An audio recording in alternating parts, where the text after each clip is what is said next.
نستعينه ونستغفره ونعوذ بالله من شرور أنفسنا ومن سيئات أعمالنا من يهده الله فلا مضل له ومن يضلل فلا هادي له وأشهد أن لا إله إلا الله وحده لا شريك له وأشهد أن محمدا عبده ورسوله أما بعد فإن خير الحديث كتاب الله وخير الهدي هدي محمد صلى الله عليه وسلم وشر الأمور محدثاتها وكل محدثة بدعة وكل بدعة ضلالة وكل ضلالة في النار। আসসালামু আলাইকুম ওয়া রাহমাতুল্লাহি ওয়া বারাকাতুহু।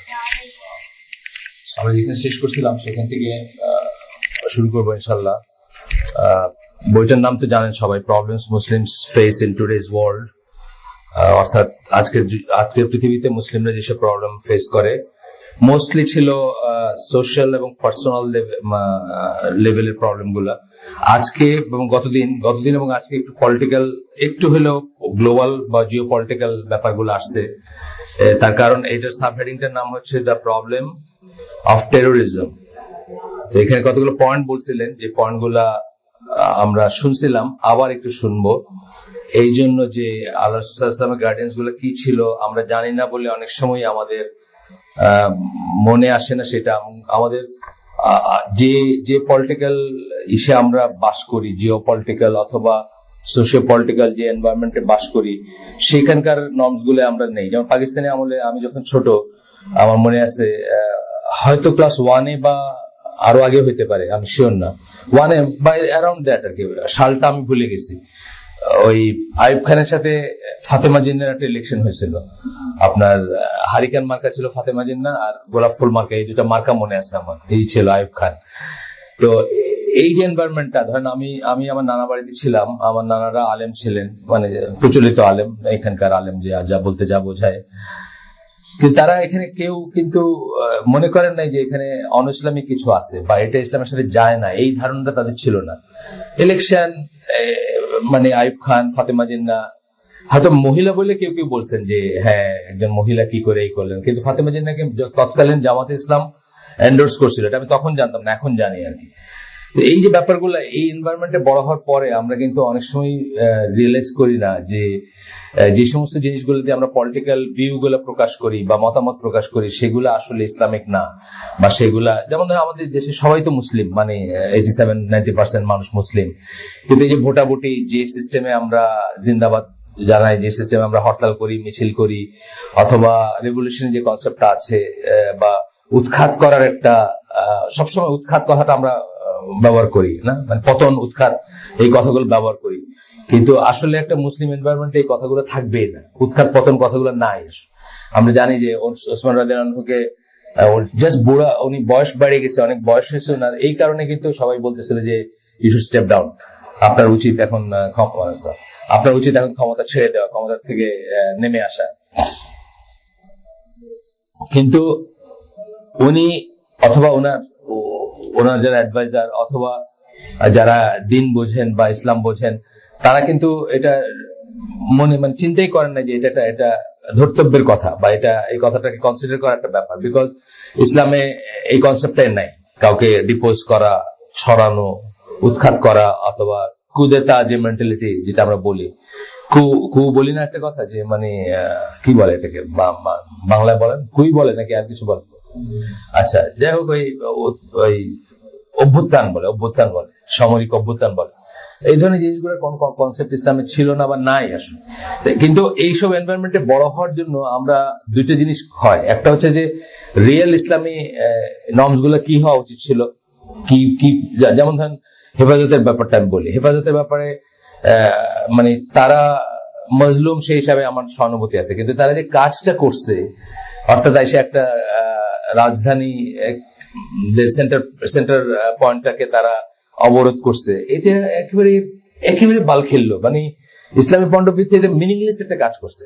একটা লাইফ গেলে ওটা মিনিংলেস গেছে, একটা গুলি খরচ হলো ওটা মিনিংলেস গেছে, বিকজ তাদের সেই প্রিপারেশন ছিল না। আমরা জানি ইসলামে এসে সিজ, যেটাকে আমরা বলি সিজ, মানে কোন একটা জিনিসকে আপনি ঘেরাও করে রাখবেন, এটা অ্যাজ গুড এজ যুদ্ধ। কিন্তু আমরা খাইবারের যুদ্ধ, বানু কুরাইজার সাথে ব্যাপারগুলো যদি আমরা পড়ি, আমরা দেখবো ওগুলো সিজ ছিল, একটা মুসলিম আর্মি গিয়ে ওগুলোকে ঘেরাও করে রাখছে এবং তারা একসময় সারেন্ডার করছে অথবা তাদের ফল হয়েছে। এই দেখে সিজ হচ্ছে অ্যাজ গুড এজ যুদ্ধ। হোয়াট ওয়াজ দ্য প্রিপারেশন, কি অ্যাচিভ করতে চাইছিল কেউ জানে না, জিজ্ঞেস করে দেখেন, কেউ জানে না। এটা যদি সিজ হয়, এটা যদি ওয়ার হয়, এটা যদি ব্যাটল হয়, তাহলে এটার কতগুলো প্রিপারেশন, মিনিমাম প্রিপারেশন ছিল। প্রথমত প্রকাশ্য আমির, যদি মনে করেন, যদি কেউ জাস্টিফাইড মনে করেন, এটাকে যদি ওরকম মনে করেন, আমি বলতেছি না যে এটা তা ছিল, কিন্তু যদি কেউ মনে করেন এটা তা ছিল, তাহলে কি প্রকাশ্য আমির থাকা উচিত ছিল। 2:1 উচিত ছিল থাকা আপনার সামরিক ক্ষমতা, মানে ওদের যাদের এগেনস্টে আপনি এই সিজটা করতে আসছেন তাদের 50টা বন্দুক থাকলে আপনার 25টা থাকার কথা ছিল। আর কথা ছিল আপনার শত্রু মিত্র চিহ্নিতকরণ, মানে কোনো আইডিয়া নেই তারা এখানে কি অ্যাচিভ করতে আসছিলেন। সো এই জিনিসগুলো হয় এই জন্য যে আমরা এমন একটা সোশিও পলিটিক্যাল এনভায়রনমেন্টে বড় হই বা থাকি যেখানে ইসলামের বুঝগুলো কোনো নর্ম না, আর সেই জন্য একটা জগা খিচুড়ি অবস্থা হয়। আমরা কিছুটা ইসলাম ভাব থাকে, আর বাকিগুলা হলো প্রচলিত যেগুলো। এই জন্য কতগুলো দল আছে, এই যে 50 ওভার ইসলামিক দল আছে নাকি বাংলাদেশ, 50 ওভার। আপনার ওই যে শামসুল হক ভাই আমাকে একটা লেখা পাঠাইছিলেন, আমি একটা গ্রুপে দেই নেই যে এই অনেক ফিতনা অলরেডি আছে, আর নতুন করে আবার ফিতনা বাড়াইতে চাইনি দেখে দেই নেই, কিন্তু উনি দিছিলেন আর কি, মানে কত কটা দল আছে ইসলামের নামে আর কি বাংলাদেশ। এই জিনিসটা আসতেছে এই জন্য যে ওই ইসলামী অরিয়েন্টেশনটা নাই, ওই বুঝটা কারো নাই যে ইসলামে কি করা যাবে আর কি করা যাবে না, এই বুঝটা আসলে নাই, এবং ওইভাবে আমরা দেখি না। তো আজকে কিছু জিনিস আসবে এখানে, আমরা গতদিনও পড়ছি, বাকিটুকু একটু দেখবো ইনশাআল্লাহ। প্রথমটা হচ্ছে যে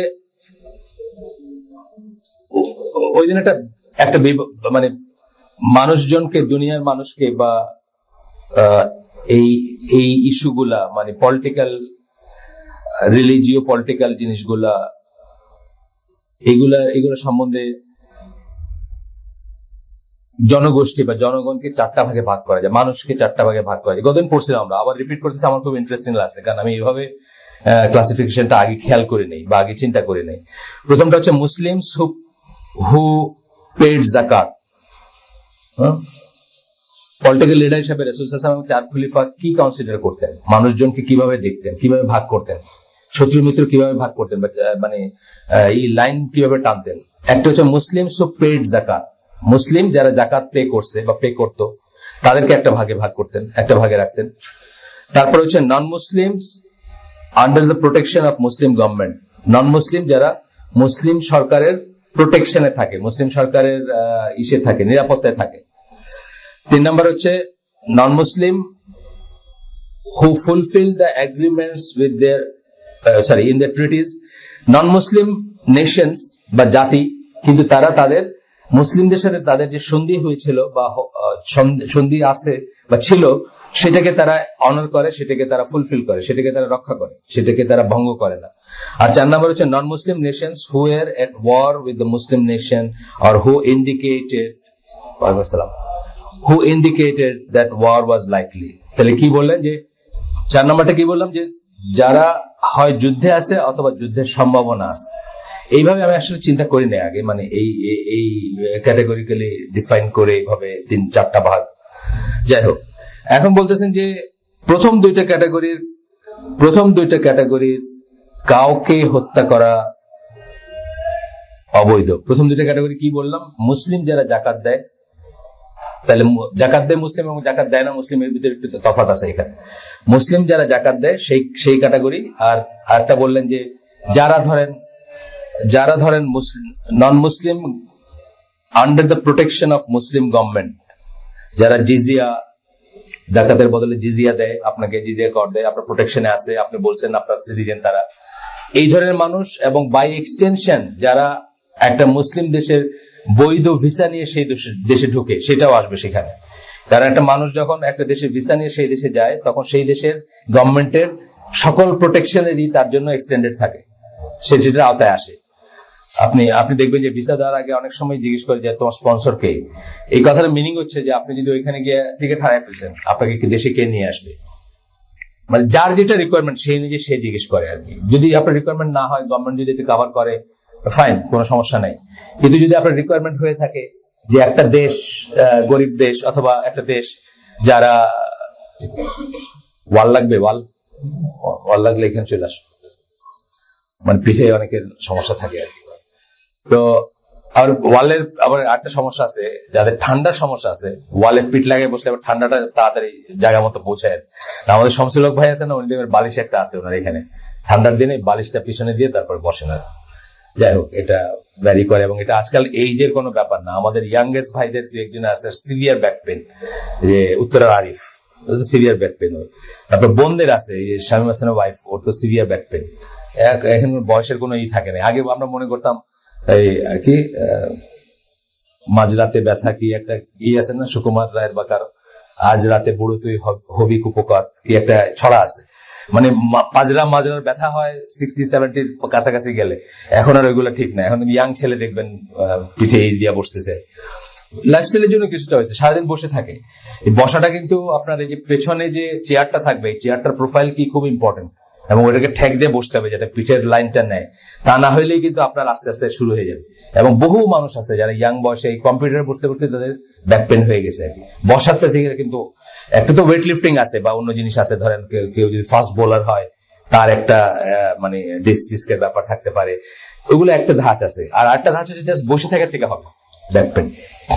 যাই হোক, সেকেন্ড যে পয়েন্টটা বললাম, বাই এক্সটেনশন কি, যখন আপনার আপনি মুসলিম দেশ, সৌদি আরব, বাংলাদেশ, যে কোনো দেশ, আপনি ভিসা দিলেন একজন খ্রিস্টিয়ানকে অথবা একজন ইহুদিকে বা এনিবডি, আপনি ভিসা দিলেন টু এন্টার দ্যাট কান্ট্রি, তার আগেই আপনি যাচাই করে নিছেন সে আপনার দেশের শত্রু না মিত্র। এটা আন্ডারস্টুড। কন্ডিশন গুলো যা দিচ্ছেন সেগুলো সে ফুলফিল করছে, তারপর সে ঢুকছে, তখন কিন্তু তার লাইফ আপনার ওই জিম্মেদের মতো হয়ে গেল। সেম আমানত সে এনজয় করবে, এবং সেই অবস্থায় তাকে অ্যাটাক করা, তাকে হত্যা করা একই ধরনের অবৈধ হবে যেটা জিম্মেদের বেলায় হবে। এটা বোঝের ব্যাপার আছে, কারণ এই সব জিনিস আমরা করছি, অলরেডি করে ফেলছি। এইখানে না হোক, বাংলাদেশে করি নাই, কিন্তু দেয়ার আর আদার কান্ট্রিজ যেখানে ভিসা দেওয়া মানুষজনকে মানুষ হত্যা করছে, বা যারা ভিসা নিয়ে ভিতরে ঢুকছে, বুঝছেন না? এটা হচ্ছে আপনি আপনার গভর্নমেন্টের সাথে বুঝতে পারতেন যে আপনার কেন তাকে ঢুকতে দিচ্ছেন, কেন তাকে ভিসা আসে। আচ্ছা, গেল এই ক্যাটাগরিগুলো। আবার পড়লাম যে আমি নতুন করে চিন্তা করছি এটা নিয়ে, যে এই জিনিসগুলো তো আমি এভাবে কখনো চিন্তা করে নেই। যে প্রথম দুইটা গ্রুপের মানুষকে হত্যা করা বললেন অবৈধ, 1 আর 2। People in the first two categories, unless they have committed a crime where the punishment is the death penalty. যদি না তারা একটা ক্রাইমই করে, যেমন হইতে পারে একটা লোককে আপনি ভিসা দিচ্ছেন to enter a Muslim country, সে এখানে এসে একটা মহিলার সম্ভ্রমহানি করছে, ইয়েস অফকোর্স সে বিচারে আসবে, সেটা হলো আলাদা জিনিস। কিন্তু জাস্ট সে বিদেশি অথবা সে অমুসলিম, এই পরিচয়ের জন্য তাকে আপনি অ্যাটাক করলেন, হত্যা করলেন, এটা করতে পারবেন না, বিকজ আপনার গভর্নমেন্ট তাকে আমানা দিচ্ছে। এটা বোঝার ব্যাপার আছে। এরপর বলতেছেন যে আচ্ছা, এই ফোনটা আমি খেয়াল রাখতে পারবো না, আপনাকে দেখেন তো, কখনো যদি ওই বাতি জ্বলে ওঠে যে চলে গেছে তাহলে আবার করতে হবে। এটা আমার এখান থেকে করি এখন ফর সাম কনভিনিয়েন্স। যাই হোক, এবার বলতেছেন কি, এমন যদি কিছু করে থাকে যেটা পানিশমেন্ট ডেথ পেনাল্টি, সেটা হলো আলাদা ব্যাপার।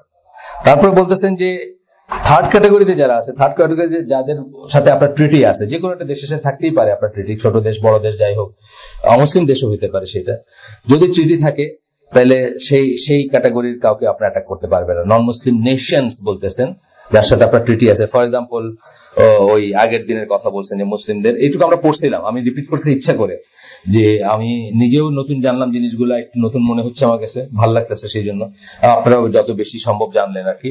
তো চাইনিজদের সাথে এবং ইথিওপিয়ানদের সাথে মুসলিমদের এই ধরনের ট্রিটি ছিল যে মুসলিমদের তারা আগের দিনই পড়ছি আমরা, তারা অ্যালাউ করতো ওই প্রিচ করতে, ওখানে যাইতে। উল্টাটা কিন্তু আবার ভ্যালিড না, জানেন তো। মুসলিম, এটা আমরা অনেকেই জানি না যে মুসলমান যে কোনো মুসলিম দেশে কোনো বিধর্মীদের কোন ধরনের মিশনারি অ্যাক্টিভিটি কখনোই জায়েজ হতে পারে না। এটা যেখানে যেখানে তারা করতেছে সেখানে তারা এটা গায়ের জোরে করতেছে, অথবা কোনো একটা সুবিধার জন্য তারা একবার ঢুকছে, তাদেরকে আর স্টপ করা যাচ্ছে না। আর মুসলমানদের ভিতর অনেকে আছে যারা ভালো করে কোরআনের আয়াত আউট অফ কনটেক্সট কোট করে, যেমন খ্রিস্টিয়ানরা এখন কোরআনের আয়াত দিয়ে প্রিচ করে, ক্রিশ্চিয়ানিটি লা ইকরাহা ফিদ্দিন, দিনের ব্যাপারে জোরাজুরি নেই, এই আয়াতটা কোট করে যখন তারা এখানেই করে আপনার আমাদের পোলাপানরে ফুসলা টুসলা নিয়ে যায়, নিয়ে গিয়া ধরেন একটা ওই ইসাই জামাতের দাওয়াত দিতেছে, তো বাপে হয়তো ছেলের উপর রাগ করেছে, তুই এখানে গেছিলি কেন এখানে, তো তখন এই আয়াত শোনায় দিতেছে, দিনের ব্যাপারে কোনো জোরাজুরি নেই, বুঝছেন না? এই আয়াতটা অ্যাকচুয়ালি মুসলিমদের জন্য অ্যাপ্লিকেবল না, দিনের ব্যাপারে অবশ্যই জোরাজুরি আছে। যেই দিনে দিন ত্যাগ করলে শাস্তি হচ্ছে মুরতাদ, রিদ্দা, এবং রিদ্দা কায়েম মানে রিদ্দা এস্টাবলিশ হলে তার শাস্তি হচ্ছে মৃত্যুদণ্ড, মানে by Islamic law, Islamic state থাকতে হবে, ইসলামিক গভর্নমেন্ট থাকতে হবে, সেটা অন্য কথা। সৌদি আরবের কথা আমি বলতেছি, সৌদি আরবে কেউ মুরতাদ হওয়ার মিনিং বোঝে, সেটা মানে কি, তাকে সৌদি আরবে চলে যেতে হবে, ভাগতে হবে। যদি সৌদি আরবে থাকে তাহলে তার জায়গায় পয়লা তওবা করতে বলবে, না হলে তার মৃত্যুদণ্ড হবে। তাহলে লাইক রাফের দিন কেমনে হইলো, এটা আউট অফ কন্টেক্সট করে লাভ নেই। এটা পার্টিকুলার একটা কারণে এই আয়াতটা নাযিল হয়েছে, সেটা হচ্ছে যে আহলে কিতাবদেরকে জোর করে মুসলমান বানা যাবে না। মদিনার যারা এই ছিলেন, মদিনার যারা পেগান বিফোর ইসলাম, মানে যারা মূর্তি পূজক যারা, তারা এটি স্বীকার করতেন যে খ্রিস্টান এবং ইহুদিরা সুপিরিয়র দিন, মানে তাদের কিতাব আছে, তারা মনোথেস্টিক এক ধরনের কইরা আর কি। এবং তারা করতেন কি, তাদের পোলাপান, অনেক সময় আমাদের দেশে এটা আছে, আমাদের দেশে কারো কোনো মহিলার ছেলে পেলে হয়, বাঁচে না, খালি মরে। তো সপ্তমটার বেলায় উনি বলেন আইতে যদি বাঁচে আল্লাহ রাস্তায় দিয়ে দিবে, এরকম বলেন না আমাদের আল্লাহ রাস্তা মানে মাদ্রাসায় দিয়ে দিবে আর কি, হুজুর বানাইতে দিয়ে দিবে, এরকম একটা আসে। আপনাদের আসে কি যায় না, আমাদের দেশে সিলেটে আছে, এরকম মানত করে আর কি, এটা যদি বাঁচে আল্লাহ যদি এটা দেন তাহলে আল্লাহ রাস্তায় এটা যাবে। তো তারা মদিনার ওইসব ওই পেগানরা কি করতো, তারা ওই যদি বাচ্চা কাচ্চা মরতে শুরু করতো তখন মানত করতো যে এটা যদি বাঁচে এটারে ইহুদি হিসাবে বড় করবে, মানে ইহুদিদের কাছে দিয়ে দিবে, তারা তাদের দিনে পালবে এবং তাদের মতো করে বড় করবে।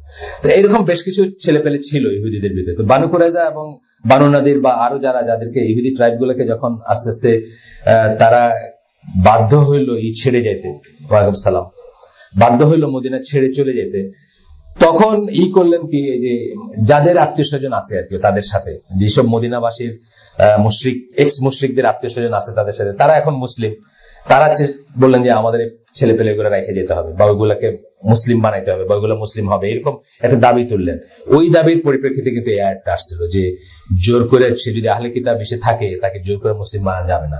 এইটা একটা আর কি, একটা নর্ম ইসলামের।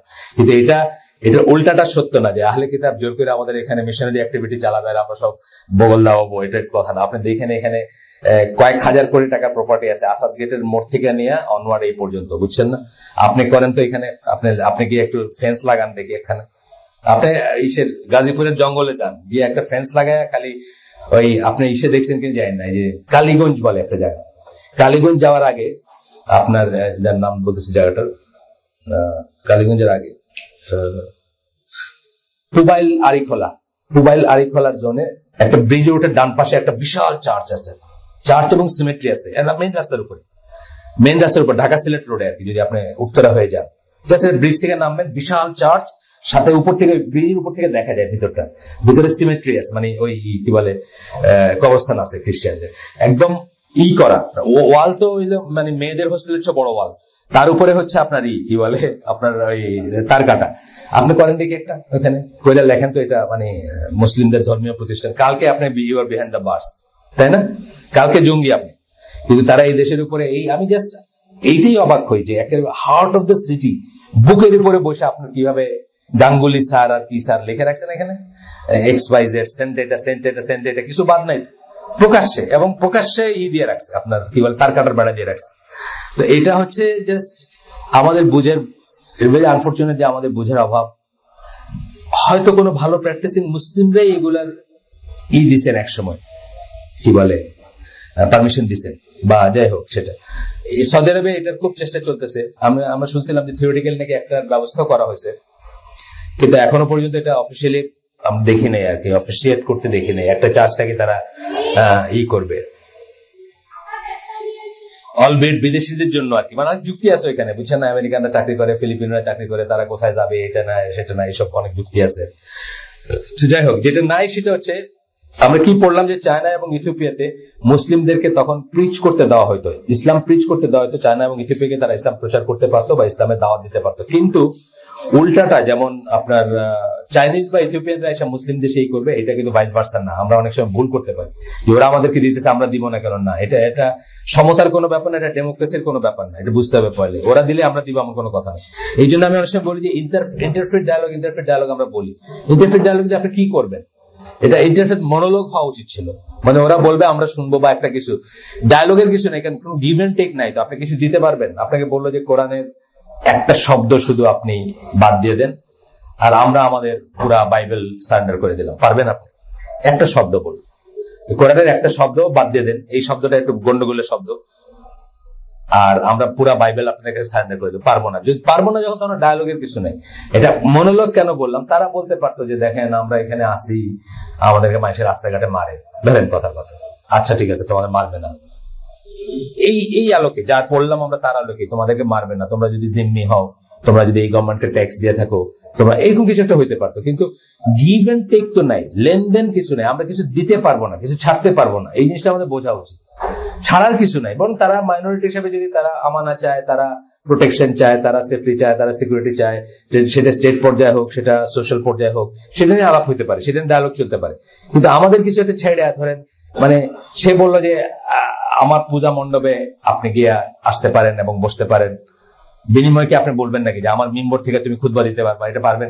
কোনদিন পারবেন না। সুতরাং গিভ এন্ড টেক নাই কোনো এখানে। এটা আমরা বুঝি না অনেক সময়, ইন্টারফেট ডায়ালগ কথাটা মিনিংলেস কথা, একটা জাস্ট আই ওয়াশ। আমাদের দেশে বসে চেষ্টা করতেছে কিছু গিভ এন্ড টেক করা যায় কিনা, বড় বড় মৌলানা সাহেবরাও আছে এটার সাথে, ছিল বা আছে।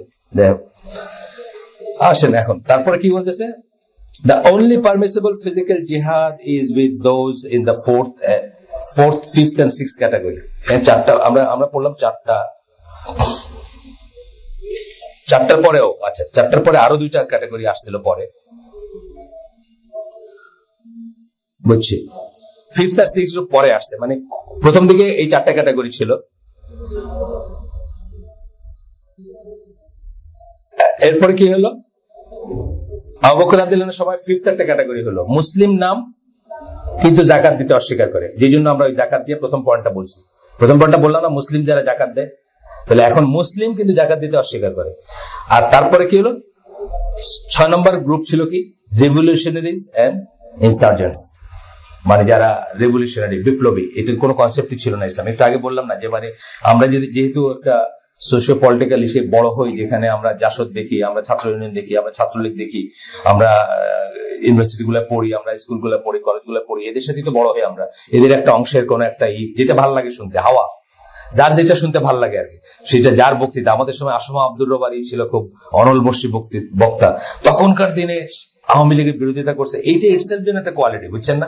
এই কোয়ালিটির জন্য ঢাকা কলেজে প্রথম ইলেকশন হলো, জাসদপন্থী ছাত্রলীগ প্রথম, সারা বাংলাদেশের প্রথম হলো ঢাকা কলেজ। আমি তখন ঢাকা কলেজে পড়ি, তুমুল সাপোর্ট ওটার পিছনে, কারণ কি মানে খুব সাহসী। পরে দেখা গেল সবকটা আসলে মানে মুনাফিকের, আবার মানে কি বলবো, দেখতেই পাচ্ছেন জাসদ, এক্স জাসদ যারা, তারা কি।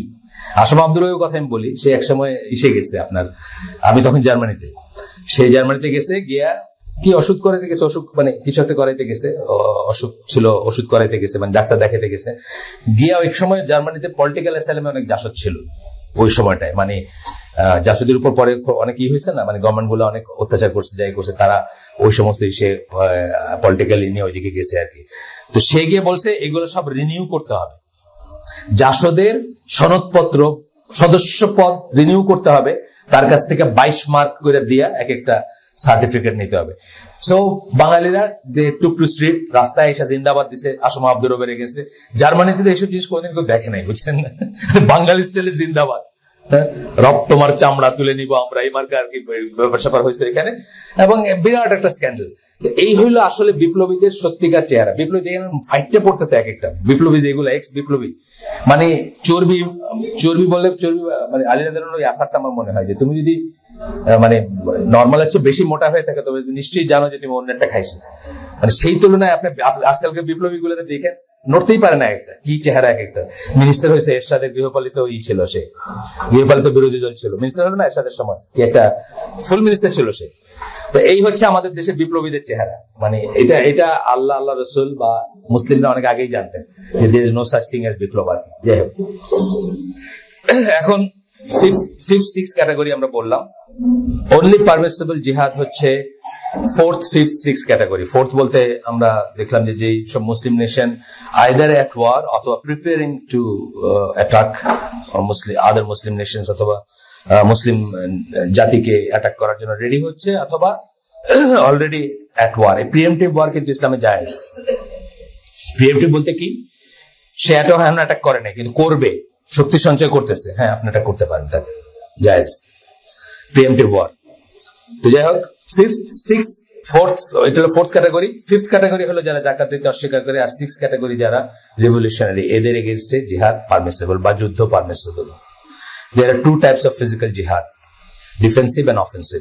ডিফেন্সিভটা গতদিন বললাম যে এটা কমন সেন্স থেকে বোঝে, মানে মুসলিম তার বাড়ি প্রোটেক্ট করতে গিয়ে, ধরেন ডাকাত পড়ে বাংলাদেশের গ্রামে, ডাকাত আপনার বাড়িতে আসছে, আপনার বাড়ি, আপনার সম্পদ, আপনার আপনার আপনার ফ্যামিলি সম্মান সম্ভ্রম বাঁচাইতে গিয়ে আপনি মারা গেছেন, আপনার শহীদ স্ট্যাটাস, এটা অটোমেটিক, এটা কোনো ফিকের কোনো পারমিশনের দরকার নেই। ইউ শুড টেক আর্মস আর কি, যখন আপনার বাড়ি কেউ অ্যাটাক করছে। এই একই ফিক দেশের বেলায়, কমিউনিটির বেলায় প্রযোজ্য আর কি। আপনার দেশকে অ্যাটাক করছে, আর কোনো ফিকের কারো জিজ্ঞেস করার কোনো দরকার নেই আর কি, সেটা বলতেছে ডিফেন্সিভ যেটা আর কি। ডিফেন্সিভটা অটোমেটিক। ডিফেন্সিভ জিহাদ occurs when another nation is trying to take over land or homes, বাড়িও হইতে পারে অথবা জমিও হইতে পারে। In this case, it is obligatory on every Muslim male to fight to protect what is his. তার বলতে যা, বা তার দেশ, তার ভূমি, তার প্রত্যেক মুসলিম মেল, পুরুষের উপর এটা অব্লিগেটরি হয় অস্ত্র ধারণ করা। Offensive jihad is an offensive war that occurs between a legitimate threat to a Muslim nation. এই যে বললাম legitimate threat আছে আপনার উপরে, তখন আপনি অফেন্সিভ জিহাদে যাইতে পারেন না। প্রিএমপ্টিভ যেটা বললাম আগেই, আপনি সেটাকেই করে দিলেন। It requires an official, এখানে একটু বলেন তো, একটু আস্তে করতে বলেন মোহিত, একটু উপরে চলে যেতে বলেন নাইলে।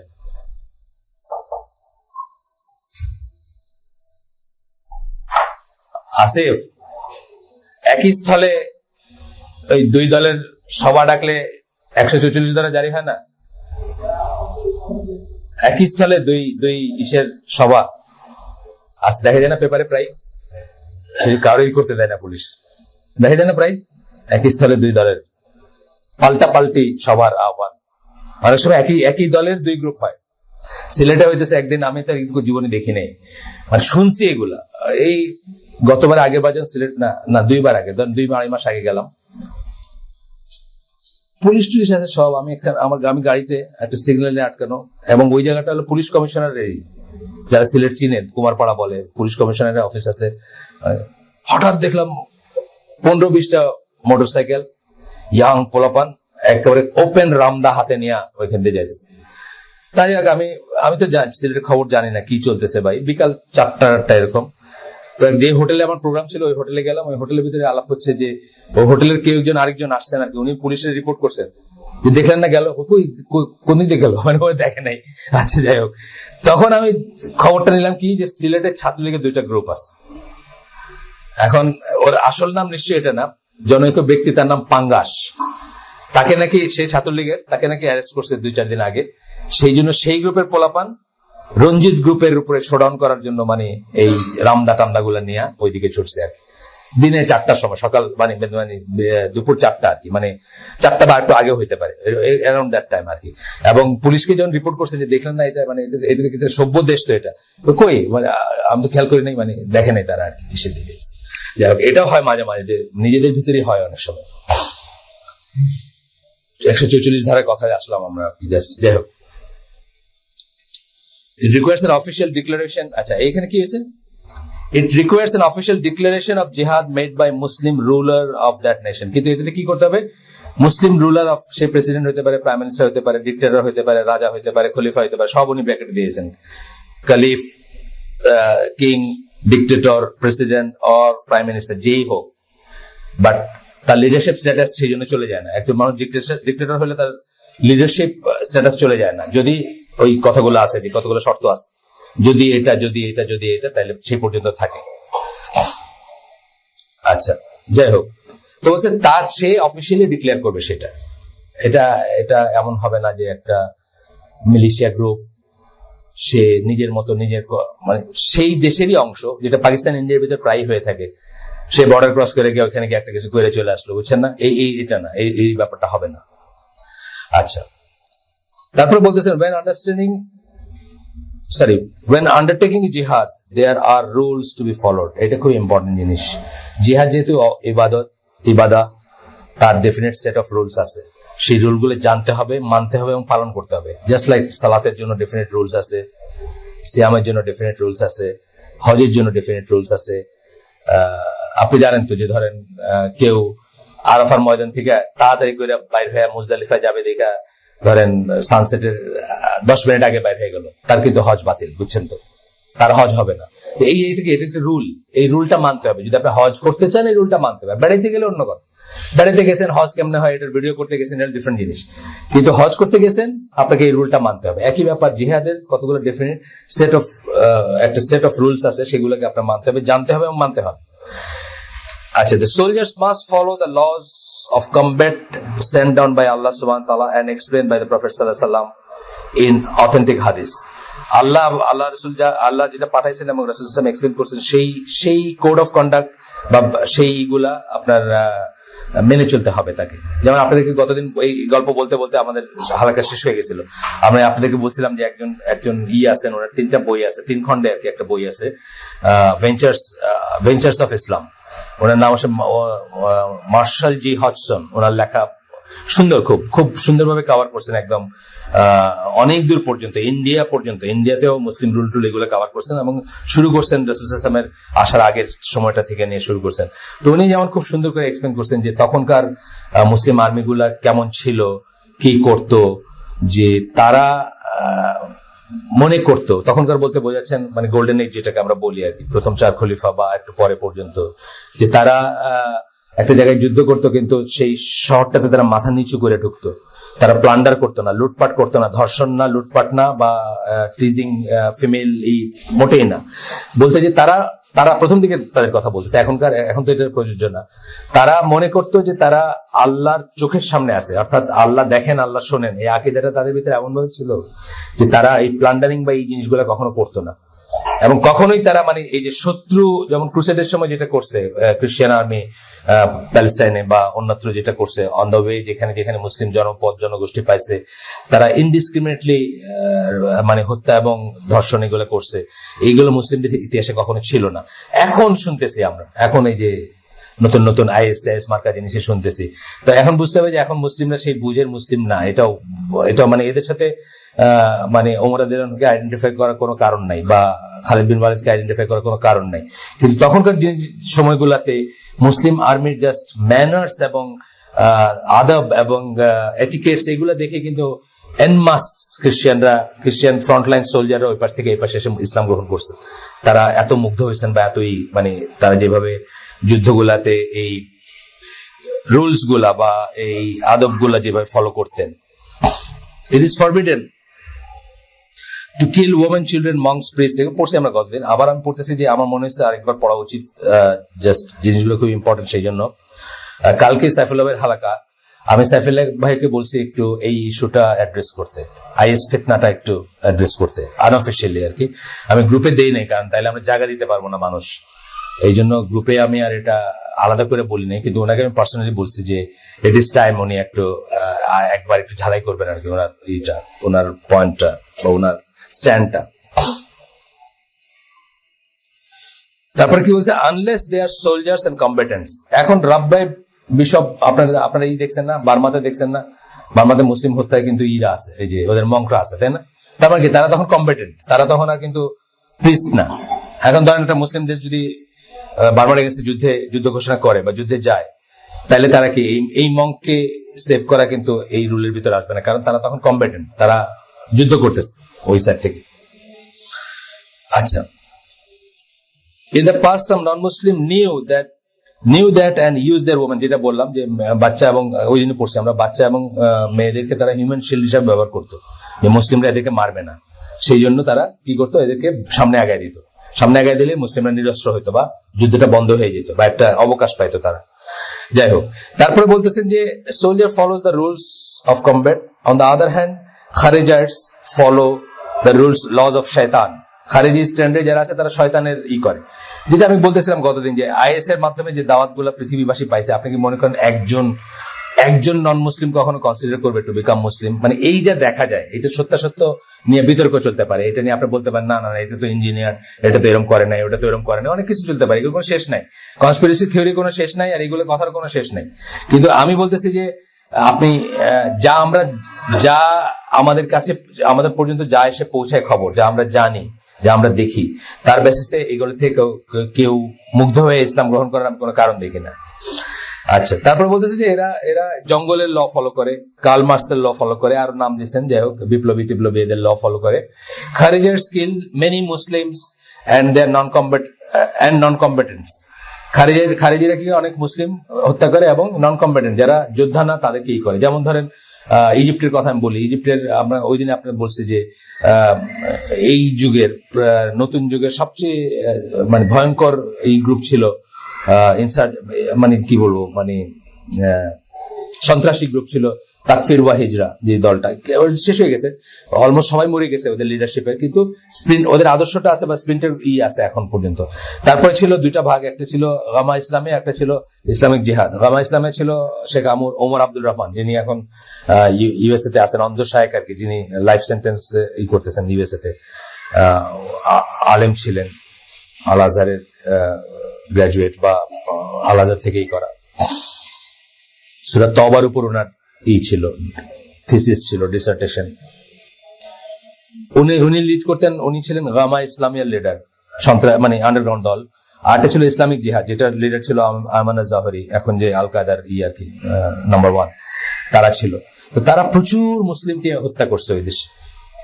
মুসলিম এখন আপনি বলবেন যে এরা তো মুসলিম, এটা আমাদের দেশে চলতেছে। আমাদের দেশে প্রায় দেখবেন কে কাফের আর কে কাফের না, মানে দেয়ার আর পিপল যারা আমাদের আলেম, সাইফুল্লাহ ভাই, মঞ্জুরুল্লাহি ভাই, আকরামুজ্জামান ভাই, এনাদের পিছনে নামাজ হবে না এই ফতোয়া দিয়েছেন। দেয়ার আর পিপল অলরেডি, বিকজ এরা হচ্ছে হোম গ্রোন, গৃহপালিত, বুঝছেন না? মানে এই যে জিনিসটা, এটা কোনো শেষ নাই কিন্তু, unless you go back to রাসূল সাল্লাল্লাহু আলাইহি ওয়াসাল্লামের নর্মস, যে আল্লাহ রাসূল সাল্লাল্লাহু আলাইহি ওয়াসাল্লাম কাফের ডিক্লেয়ার করার নর্মস গুলা কি বলছেন, কাফের কখন কাউকে বলবেন, তাই না? ওই নর্মস গুলা যাবেন। ওসামা বিন জায়েদ আল্লাহ রাসূলের সবচেয়ে ক্লোজেস্ট সাহাবীদের সবচেয়ে আদর করতেন, যাকে বাচ্চা ছেলে ছিলেন, ভ্যারিয়াস রিজনস ছিল তাকে আদর করার। তাকে কি ভাষায় তিরস্কার করছেন আল্লাহ রাসূল সাল্লাল্লাহু আলাইহি ওয়াসাল্লাম, যখন উনি এসে বলছেন একটা গল্প, যে একটা কাফেরকে যখন তরবারি ধরছেন তখন সে লা ইলাহা ইল্লাল্লাহ বলছে, ইয়েট হি কিলড হিম, এবং বলছেন যে আসলে তো মিন করে নাই। তার রাসূল সাল্লাল্লাহু আলাইহি ওয়াসাল্লাম, তুমি কি ওর বুক চিরে দেখছিলা যে ভিতরে বলছে কি না বলছে? সেই পর্যন্ত আপনাকে নিতে হবে। সেখানে পারলে আপনারা আমরা সবাই কাফের বানাইতেছে। সাইফুল্লাহ ভাইয়ের পিছনে নামাজ পড়বে না মানে কি? মঞ্জুর ভাইয়ের পিছনে নামাজ পড়বে মানে কি? সে কি বলতেছে আসলে কথাটা? এটা কিছু মুসলিম মনে করে না, সিম্পল কথা।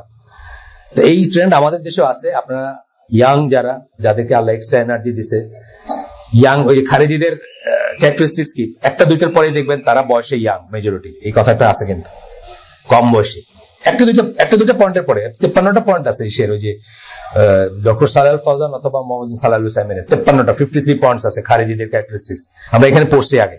আপনারা দেখবেন একটা দুইটার পরে প্রথমটা হচ্ছে যে শাসকের বিরুদ্ধে কথাটাই তো আসছে, খুরুজ থেকে আসছে খারেজি। খুরুজ মানে বেরিয়ে যাওয়া, কিছু থেকে বাইরে হয়ে যায়, আনুগত্য থেকে বাইরে হয়ে যায়। কার আনুগত্য থেকে? আমির বা সরকার প্রধানের আনুগত্য থেকে বাইরে হয়ে যায়। এখান থেকে খুরুজ কথা থেকে খারেজি আসছে, প্রথমটা হচ্ছে ওটা। কিন্তু তারপরে একটা দুইটার ভিতরে দেখবেন যে তারা ইয়াং, বয়সে ইয়াং। এর কারণ হচ্ছে যে ইয়াং যারা, তাদের এক্সট্রা এনার্জি থাকে, আল্লাহ তাদেরকে ওইভাবে দেন, সকল চেঞ্জ গুলো তাদের মাধ্যমেই হয়ে থাকে। এইটাকেই আপনি যদি প্রপার পথে নিতে পারেন, তাহলে এটা সমুদ্রে গিয়ে পৌঁছাবে, নদী। আর প্রপার পথে না গেলে একটা ডোবায় পরিণত হয়ে পচা পানি হবে। নদী পথ পাইলে সমুদ্রে যাবে, আর পথ না পাই দেখেন অনেকখানে আটকে গেছে, একটা ঝর্ণা আসছে পাহাড়ের ভিতরে, ভ্যালিতে আটকে গিয়ে পচা পানি হয়ে গন্ধ বাইরে হয়ে থাকে, পথ পায় নাই যাওয়ার। তো এই জন্য যারা এল্ডার, যারা ওয়াইজার, যারা আলেম, যারা পড়াশোনা করেন, মানে প্রপার আলেম যারা, তাদের উচিত এই এনার্জিটাকে প্রপার পথে চ্যানেলাইজ করা, যাতে এটা ইসলামের কাজে লাগে, আল্লাহ রাসূল সাল্লাল্লাহু আলাইহি ওয়াসাল্লাম যে দিন প্রিচ করতে আসেন সেটার কাজে লাগে, যেটা এটা ইসলামের ডাইমেনশন গুলোকে বাড়ায় দেয়, ইসলামের ফোল্ডে যেন আরো বেশি মানে ইনক্লুসিভ হয়, এক্সক্লুসিভ না হয়ে। বা মানে খারেজিদের ট্রেন্ডটা কি, মানে আপনি কাফের, আলটিমেটলি হাতে রইল পেন্সিল, মানে সবাই কাফের বলতে বলতে শুধু সে ছাড়া সবাই কাফের। মানে যেটা করছিল আর, যে সরকার, রাষ্ট্রযন্ত্র সরকারের সবাই কাফের, তাদেরকে যেসব আলেম কাফের বলেন তারা কাফের, আর সেসব আলেমের পিছনে যারা নামাজ পড়ে তারা কাফের। তার মানে দেশে আর কেউ থাকলো না, শুধু তাকফির ওয়া হিজরা ছাড়া সবাই কাফের। এটা হচ্ছে টিপিক্যাল একটা ট্রেন্ড আর কি। আমাদের দেশে এটা আছে, বহু মাত্রায় আছে। মানে এই যে বললাম যে আমরা গত 7 বছর 8 বছর ধরে এইসব স্কলারদের থেকে দিন নিতে পারি, কিন্তু তারা এদের পিছনে নামাজ পড়াটাও বৈধ মনে করেন না। আকরামুজ্জামান ভাই একদিন বলছিলেন গাজীপুর ওইসব থেকে কোন এক জায়গা থেকে 4 জন কি সব মানে বাহাস ঠিক না, মানে কিছু জিনিস জানতে আসছে ওনার কাছে। তো জোহরের নামাজ তারা আলাদা পড়ছে, আকরাম ভাই আলাদা পড়ছে। আসরের সময় 2 জন তার পিছে পড়ছে, 2 জন আলাদা পড়ছে। মানে ভাই আসর দুইজন কনভিন্স হয়েছে যে না, মুসলিমই আছে, আর দুইজনের তখন সন্দেহ আছে যে বোধহয় মুসলিম না।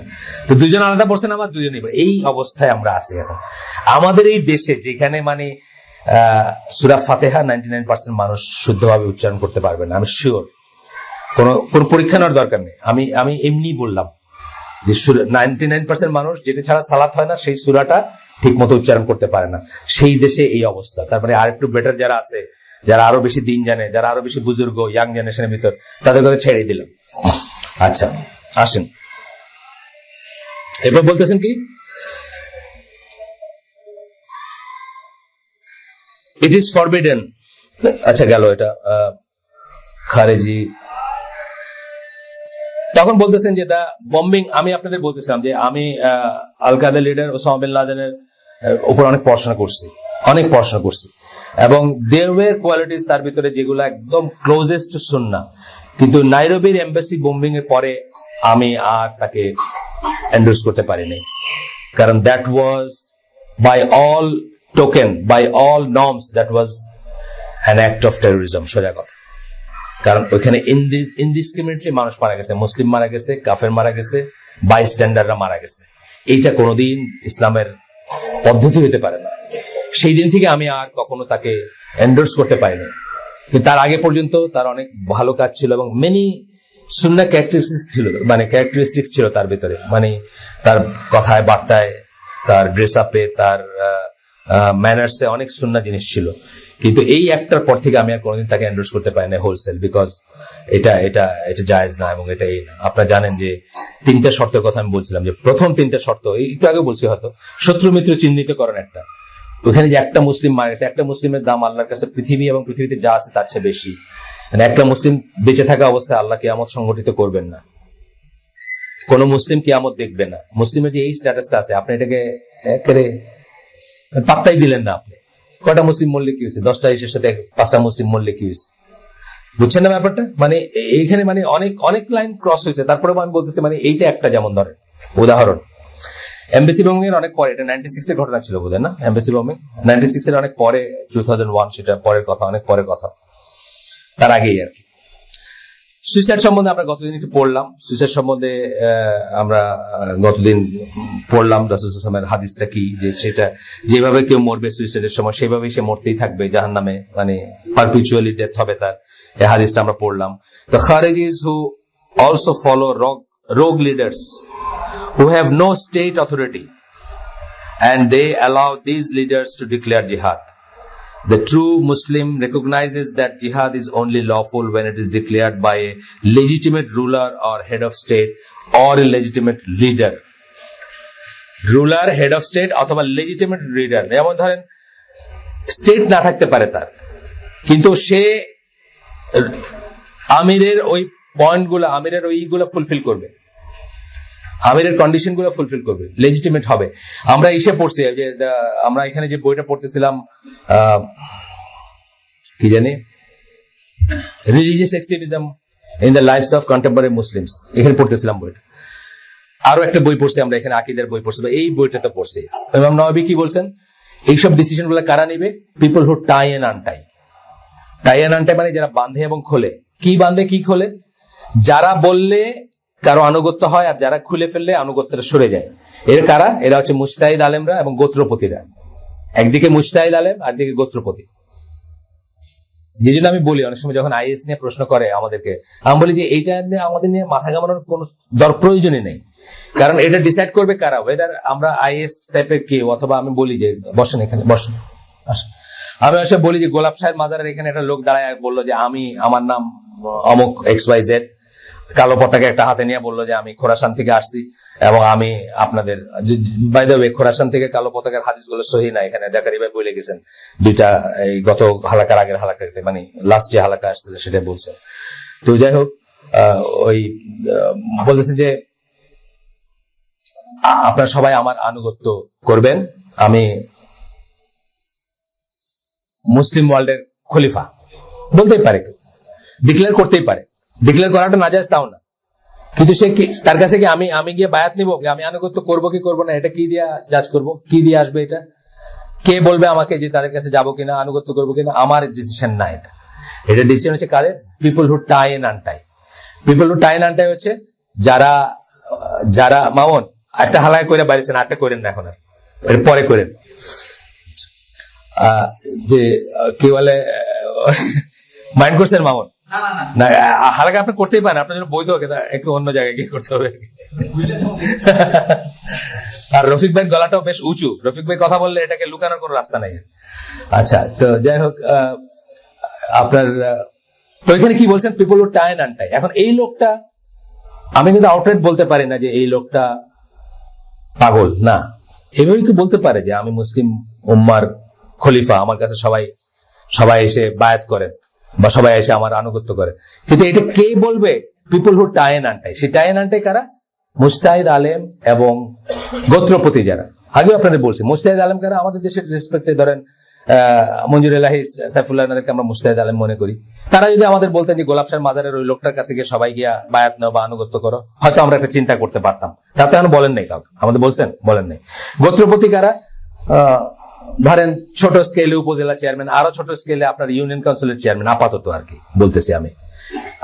ইউনিয়ন কাউন্সিলের চেয়ারম্যান বলাটা কারণ আছে, ইউনিয়ন কাউন্সিল চেয়ারম্যান কিন্তু লেজিসলেটর না। ইউনিয়ন কাউন্সিলের চেয়ারম্যান ক্যান বি এ বৈধ রিপ্রেজেন্টেটিভ মুসলিম দেশেও, কারণ ও আইন প্রণয়ন করে না, ও হচ্ছে লোকাল কাউন্সিল। এটা নিয়ে ফতোয়া আছে, লোকাল কাউন্সিলের দেওয়াটা, ওই সেলিম মর্গান ভাই বলছেন যে এটা ভোট দেওয়াটা লোকাল ইন্টারেস্টের জন্য জায়েজ হতে পারে। তো যাই হোক, সেটাতে আমরা যাচ্ছি না। যাকে মুরব্বী মানেন আপনি, আপনারা চলে যান অন্য ডাইমেনশনে চলে যান, যে ওই একটা থানার সেন্ট্রাল মস্কের খতিব যিনি, কথার কথা, এরা হবে পিপল হু টাই আনটাই। এরা যদি আমাদেরকে বলে যে ওই গোলাপ শাহ মাজারের ওই লোক খলিফা উইল গো, আর যদি না বলে, যতদিন না বলছে, আমাদের সময় ক্ষেপণ করার তো কোনো প্রয়োজন নাই যে এ কি ঠিক এ কি অঠিক, এর কাছে কি বায়াত নেব, এখন কি তুরস্কে চলে যাব, তুরস্ক হয়ে কি সিরিয়া যাব। আমাদের এটা সাবজেক্টই না, আসলে এটা সাবজেক্ট হচ্ছে অন্য লোকে। কিন্তু অন্যের এইটা যখন আমরা নিজের ঘাড়ে নিয়ে নিছি, তখনই হইলো যে এর পিছে নামাজ হবে না, এ কাফের, আর ওর লোকে বিয়া হবে না, এর লোকে খাই না, ওর লোকে পড়ি না, ওর লোকে বসি না, এটা প্রশ্ন আসবে।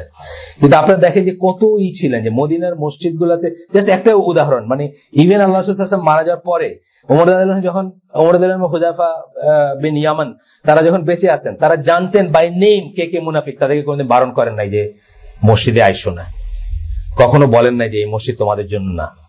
হ্যাঁ, পার্সোনালি জানা যায় যান নাই, ওই লিস্টে নাম আছে, জানা যায় যান নাই, এটা পার্সোনাল একটাই। কিন্তু সমষ্টিগত ভাবে বা সামাজিক ভাবে কিন্তু বলেন নাই যে তোমরা মসজিদে আইসো না, তোমরা তো মুনাফিক, এই কথা বলেন নাই। মানে এত ইনক্লুসিভ ছিলেন তারা।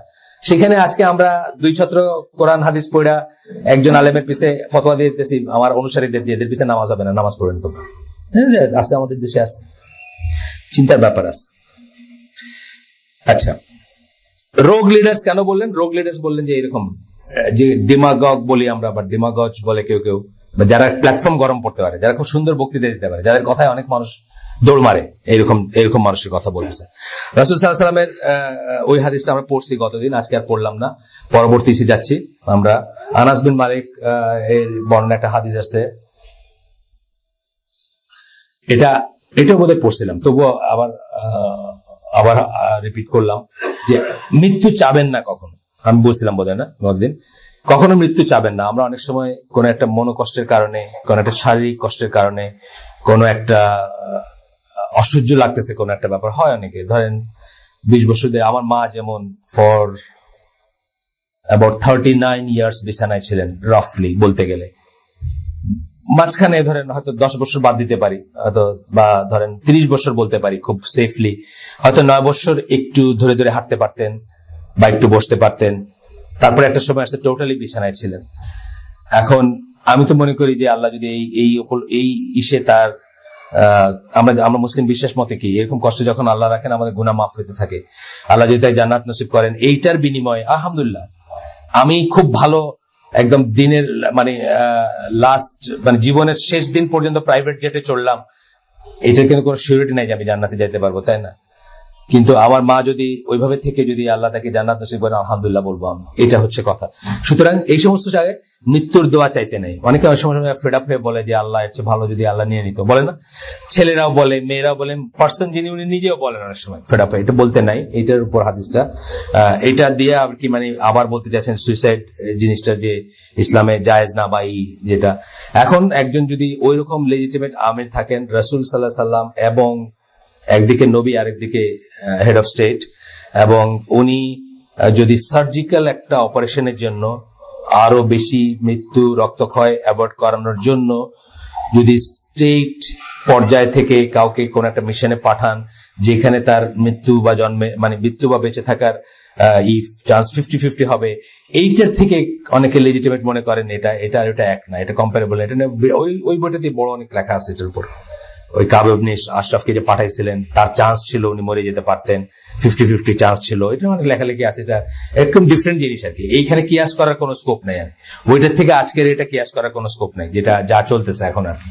আচ্ছা, এরপরে আরো হাদিস আছে, আমরা একটু স্কিপ করে যাই আরটাতে। There was amongst those before you a man who had a wound.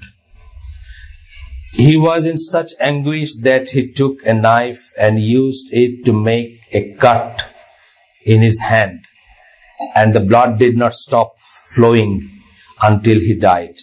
তোমাদের আগে যারা আসছিল, অর্থাৎ ইহুদি খ্রিস্টানদের কথা বা অন্য কোন সুন্নাহর গল্প, তাদের ভিতরে এমন একটা লোক ছিল যার একটা ব্যথা ছিল, কষ্ট ছিল, জখম ছিল, যেটা সে সহ্য করতে না পারাতে সে একটা ছুরি নিয়ে তার হাতের এমন একটা জায়গা কবজি বা কিছু একটা কেটে ফেললো, যাতে এমন ব্লিডিং হলো যে ব্লিডিং থেকে সে মারা যাবে, বা জেনেই করছে সে এটা।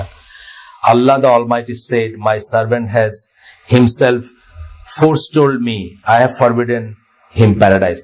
সে আমার উপর মাতবরি করছে, সোজা কথা, আমার চেয়ে আগে বেড়ে কাজ করছে, আমার চেয়ে বেশি বুঝছে।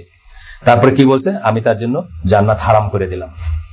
বুঝছেন তো ব্যাপারটা? মানে এই সিচুয়েশনটা, যেমন ধরেন এটা যদিও কোনো রিজন নাই, এটা কোনো কজ এসে করে নাই। কজ বলতে আমি বলতেছি কোনো সোশ্যাল, রিলিজিয়াস, পলিটিক্যাল কজ না, এটা নিজের কষ্টের জন্য করছে।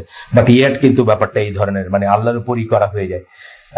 খুব খুব এক্সেপশনাল কেসে আলেমরা হয়তো দুই একটা দোয়াকে গর্হিত মনে করেন নাই। যেমন ধরেন ইমাম বুখারী তার মৃত্যুর জন্য দোয়া করছিলেন যে এই ঘটনা আসার আগে যেন আল্লাহ আমি যেন এটা না দেখি, এবং জানতেছিলেন দেয়ার ওয়াজ সামথিং কামিং, বিকজ ওই জালিম মুসলিমরা তখন জালিমের রোলে চলে গেছে, এবং উনি যে লোকালিটিতে ছিলেন ওইখানে মানে মুসলিমরা জালেম ছিল, অন্যরা মজলুম ছিল, এবং উনি বিশ্বাস করতেন বা রাইটলি সো যে মজলুমের এগেনস্টে আল্লাহর সাথে, আল্লাহ আর মজলুমের ভিতরে কোনো পর্দা থাকে না। মজলুম কাফের হইলেও সে যদি আল্লাহর কাছে ফরিয়াদ করে আল্লাহ সেটা কবুল করেন, এবং he knew that something was coming, এবং এই জন্য উনি চাইছিলেন যে আল্লাহ ওই সময়টা আসার আগে যেন আমি চলে যাই, মানে ওই বিশেষ সময় না থাকে ফিতনা। এটা হলো একটা ডিফারেন্ট টাইপের চাওয়া, এটা ঠিক ওই চাওয়া না আর কি। এই জন্য আলেমরা এটাকে সমালোচনা করেন না, কিন্তু ইন জেনারেল আমরা মৃত্যু চাইবো না বা মৃত্যুর করবো না আর কি। আচ্ছা, গেল।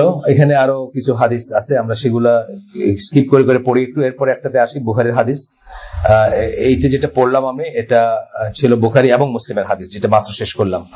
আর এখন একটা আছে বুখারী হাদিস, যেখানে আল্লাহ রাসূল বলতেছেন, a man may seem to the people as if he were practicing the deeds of the people of paradise, while in fact he is from the people of hellfire.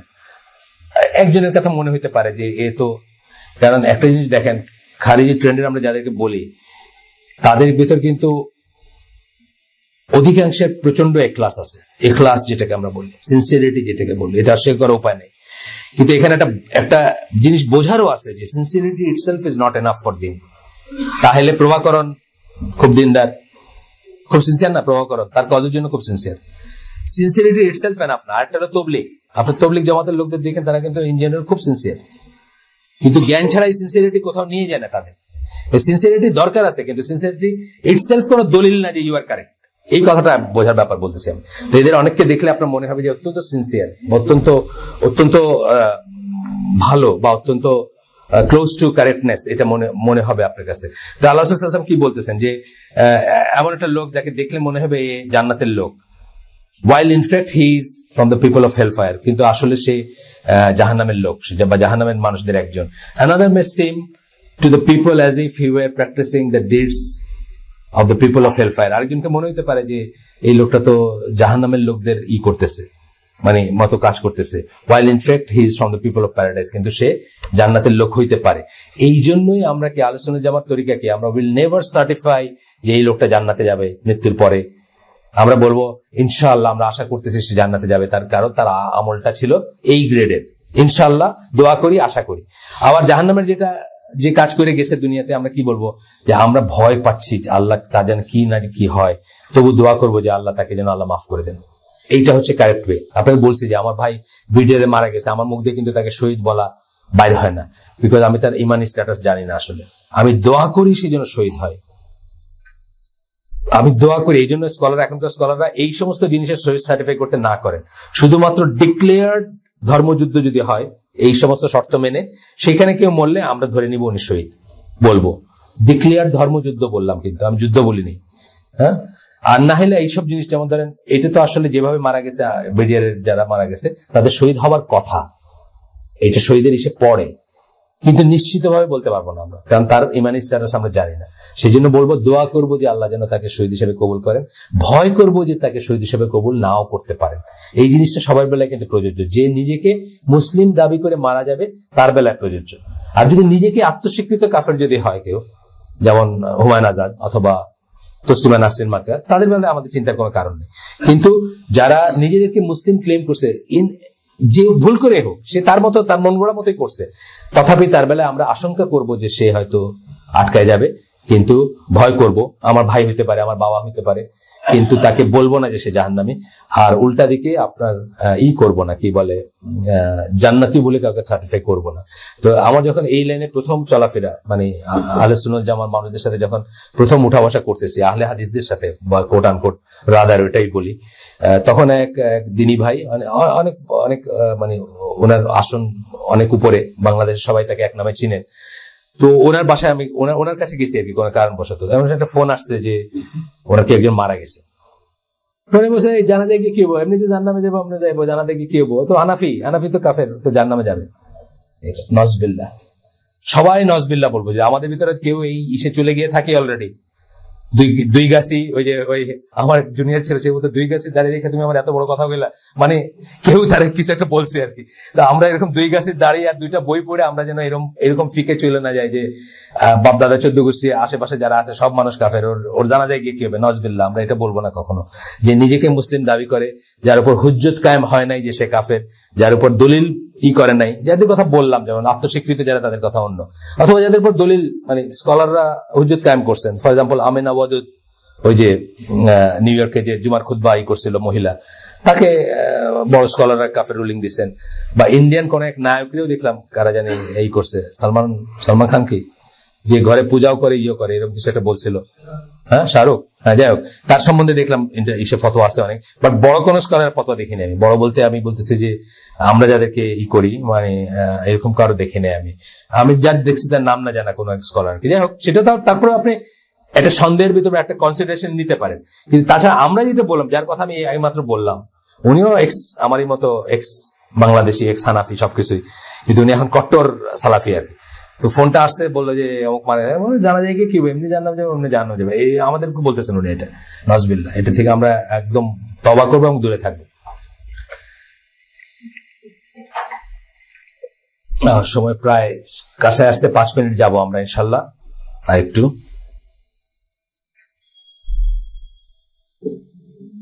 আচ্ছা,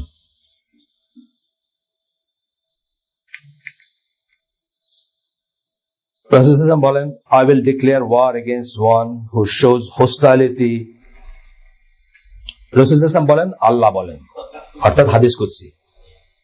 রাসূলুল্লাহ বলেন, আল্লাহ বলেন, I will declare war against one who shows hostility to a pious worshipper of mine. আমার বান্দা, যেমন পরেজগার বান্দা, মানে এটা বোধহয় অরিজিনাল হাদিসটা ল্যাঙ্গুয়েজটা বোধহয় ওয়ালি ছিল, if I'm not wrong, ওয়ালি ছিল ল্যাঙ্গুয়েজটা। The most beloved things with which my slave comes near to me are what I have enjoined upon him, and my slave keeps on coming closer to me through performing extra deeds. এখানে একটা ছোট্ট pause নিচ্ছি আমি। আল্লাহর কাছে সবচেয়ে পছন্দনীয় হচ্ছে ওই ইবাদতের কাজ বা ওই কাজগুলা যেগুলো কোনো ফোর্স করছেন। এটা এক্সপ্লেনেশন আছে, আমি পড়ছি এটা। পানি দেন না, তাহলে বুঝবেন যে ফোর্স গুলা আল্লাহর কাছে সবচেয়ে প্রিয় কাজ। আমাদের আমলে হয়তো কুলাবে না, আমাদের ফোর্স গুলো পারফেক্ট হয় না, তা নাইলে হয়তো ওই সাহাবীর মতো বলতে পারতাম আমরাও যে শুধু ফোর্স করলেই আমরা ঠিক আছে। একজন সাহাবী বলছিলেন না যে আর কিছুই করবো না, বেশিও না কমও না, আল্লাহ রাসূল বলছেন জান্নাতের বাসিন্দা দেখলে দেখে নাও। আমাদের গুলা হয় না এরকম। আমরা আমাদের ফরজ নামাজ, ফরজ সালাত বা ফরজ সিয়ামের বা অন্য ত্রুটিগুলো কম্পেনসেট করি আমরা নফলি দিয়ে, আমাদের গুলো এরকম হয় না। কিন্তু আল্লাহ ওখানে জান্নাতি উনি কেমনি জানছেন? রাসূল সাল্লাল্লাহু আলাইহি ওয়াসাল্লাম আল্লাহ তাকে জানাই দিচ্ছেন। ওই লোকের এতই পারফেক্ট যে ও শুধু ফরজ করে জান্নাতে যাবে, আল্লাহ সেটা জানাই দিচ্ছেন, রাসূল সাল্লাল্লাহু আলাইহি ওয়াসাল্লাম সেইভাবে জানছেন, জানি না সাহাবীদেরকে জানাইছেন। তা আমাদের তো এরকম হয় না, সুতরাং আমরা অন্যগুলো করবো না তা না, কিন্তু প্রায়োরিটি যখন দিব তখন বুঝবো যে আল্লাহর সবচেয়ে প্রিয় কাজ হচ্ছে যে কাজগুলোকে উনি ফরজ করছেন। হ্যাঁ, আর নফল কাজগুলা করে আমরা আরো ক্লোজ হই আল্লাহর, এই বোধটা আমাদের ভিতরে রাখবো। এখানে আমরা অনেক ভুল করে ফেলি। আমরা আমার দেশের মানুষ, এখানে এই মজলিসে যারা আছেন তাদের সমস্যা নেই, এটা আমি জানি, এখানে যারা আছেন তাদের কিছু সমস্যা নেই। তা আমাদের দেশের মানুষের ইন জেনারেল এই সমস্যা আছে।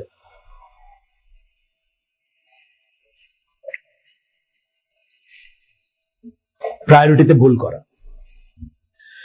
আমাদের দেশের ধরেন আমরা যারা 5 ওয়াক্ত সালাতে যাই মসজিদে, তারা দেখবেন রমাদান ইভ যেটা মানে আগের দিনের সন্ধ্যা, সেই মাগরিবের নামাজে গিয়ে দেখবেন আপনি হঠাৎ যদি আননোটিস চলে যান তাহলে আপনি মারা গেছেন। আর বাথরুমের কাছে গিয়ে দাঁড়াইতে হবে আপনার ফুল। কেন? রমাদানের এই ফরজ নামাজের কি আলাদা কোন ফজিলত আছে এই সন্ধ্যার ফরজ নামাজের? না। কিন্তু রমাদানের জন্য মানুষ আসছে এখানে, অথচ রমাদান অনুযায়ী কি 4 নম্বরের ফরজ, 4 নম্বরের পিলার, প্রায়োরিটিতে 4 নম্বর পিলার।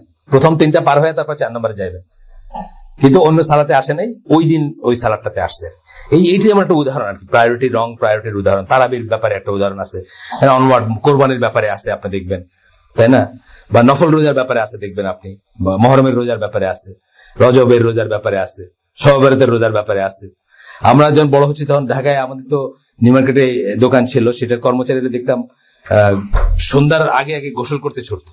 শবে বরাতের সন্ধ্যায় গোসল নাকি একটা খুব জিনিস আর কি, খুব ফজিলত আলা জিনিস। তারা ওই গোসলের জন্য খুবই হইতো। যাই হোক, অথচ হয়তো ফরজ গোসল কেমনে করে এটা জানে না, বুঝছেন না? মানে এটার ফর্মুলা জানে না হয়তো। তো যাই হোক, প্রায়োরিটির ব্যাপার। তারপরে ক্লোজার যাব আমরা, অব্লিগেটরি কাজগুলো করার পরে নফল করতে করতে আমরা আল্লাহর কাছাকাছি যাবো, ঠিক আছে। এন্ড আনটিল আই লাভ হিম, তারপরে বলতেছেন I become his sense of hearing with which he here's. ওই হাদিসটা, এই হাদিসটা থেকে সুফিরা আবার অনেক কিছু বানাইছে আর কি, ফানা ফোনা এগুলো সব এই হাদিস থেকে আসছে। ব্যাপারটা সেটা না, মানে সে শুধু সেই জিনিসই শুনবে, মানে আল্লাহ বিরুদ্ধ কোনো জিনিস শুনবে না, আল্লাহ বিরুদ্ধ পথে চলবে না ইত্যাদি বলা হয়েছে এখানে এই হাদিসটাতে। His sense of sight with which he sees, his hand with which he grips, his legs with which he walks, মানে সে আল্লাহ বিরুদ্ধ পথে হাঁটবে না ইত্যাদি। কিন্তু এখানে কি হয়েছে, আল্লাহর মানে ওয়াদাদুল ওয়াজুদ হয়ে গেছে আর কি, সুফিরা এটারে বানায় ফেলছে যে আমি তো আল্লাহ হয়ে যাই, আল্লাহ আমি হয়ে যাই, বুঝছেন না? এরকম হয়ে গেছে। আচ্ছা, গেল। সে যদি আমার কাছে চায় আমি দিব, সে যদি প্রোটেকশন চায় আমি প্রোটেক্ট করবো। হাদিসটা বাংলা করে দিচ্ছি, বাকিটুকু বুখারীর হাদিস এটা।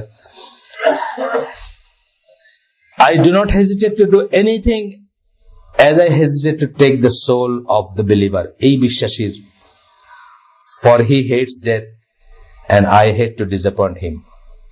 এই ধরনের যখন কেউ হয়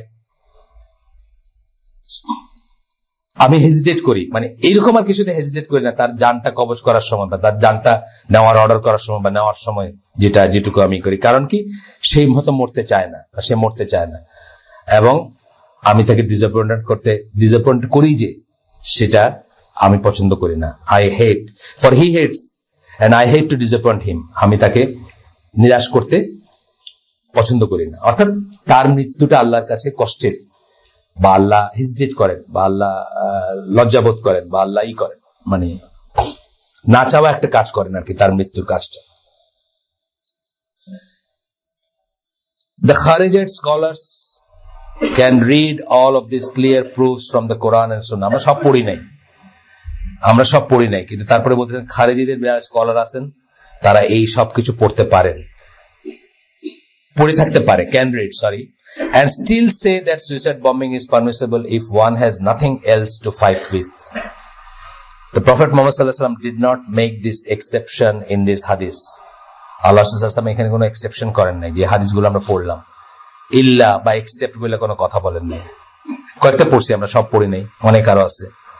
এগুলোতে কোনো এক্সেপশন করেন নাই, বলেন নাই যে না যদি এরকম। আপনাদের গতদিন বলছিলাম না যে 4000 লাইফের এগেনস্টে একটা লাইফ ওমর রাদিয়াল্লাহু আনহু স্যাক্রিফাইস করতে চান নাই, যে এখানে 50-50 চান্স ছিল যে উনি মরতে পারেন।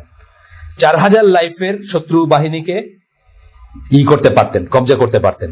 একটা লাইফের চান্স ছিল 50-50। গতদিন যারা ছিলেন জানেন, যারা ছিলেন না তাদেরকে বলতেছি যে একজন কথা উঠলো যে ওই ক্যাটাপোল্ট বলে হচ্ছে যে ইসের মতো, ওই গুলতির মতো করে একটা বাঁশে বাঁকায়া এটার উপরে একটা পাথর দিয়ে মারলে ওই পাথরটাকে পড়ে উল্টা সাইডে। একইভাবে একজন সাহাবীকে একটা দুর্গের গেটের ভিতরে ফালাই দেওয়ার একটা মানে মশওয়ারা হইতেছিল। তখন আল্লাহ রাসূল সাল্লাল্লাহু আলাইহি ওয়াসাল্লাম কি বলে, এই ওমর রাদিয়াল্লাহু আনহু বলতেছেন যে তারা তো পয়লা তীর দিয়েই করবে, যখন দেখবে he is on the air তখন তীর দিয়ে করবে। তখন বলছেন যে চামড়া দিয়ে পেঁচায় দেওয়া হবে যাতে তীর না লাগে। তখন বলছেন যে হোয়াট হ্যাপেন্স যদি ওখানে মানে দুর্গগুলোতে যেটা হইতো ওরা উপরে পাথর রাখতো, যে কেউ যে অ্যাটাক করলে ওইখান থেকে মারবে। হোয়াট হ্যাপেন্স যদি ওইখান থেকে পাথর মারে তার উপর, তাহলে তো চ্যাপটা করে দিবে। ঠিক আছে, সে পেঁচানো আছে চামড়া দিয়ে, চ্যাপটা করে দিবে। তখন সবাই আর উত্তর দিতে পারেন না। উত্তর দিতে না পারতে উনি বলছেন না, আমি 4000 লাইফের এগেনস্টে একটা লাইফ মানে জানা মতে আর কি, যে সে মারা যাবে এই চান্স নিতে রাজি না আর কি। এইভাবে তারা দেখছেন আর কি, মানে আমাদের লিডার যারা তারা এইভাবে চিন্তা করছেন। আচ্ছা, the Prophet ﷺ did not make any exception in this hadith. The Kharijites are like the Christians who made their priests and monks into gods by allowing them to say that something was permissible even when their own scriptures said that it was forbidden. অনেক বড় কথা বলে ফেলছেন কিন্তু, তাই না? অনেক বড় একটা কথা বলে ফেলছেন। আমি কিন্তু এই কথাটা কোনো চিন্তা করিনি। বলছেন যে খারেজিরা হচ্ছে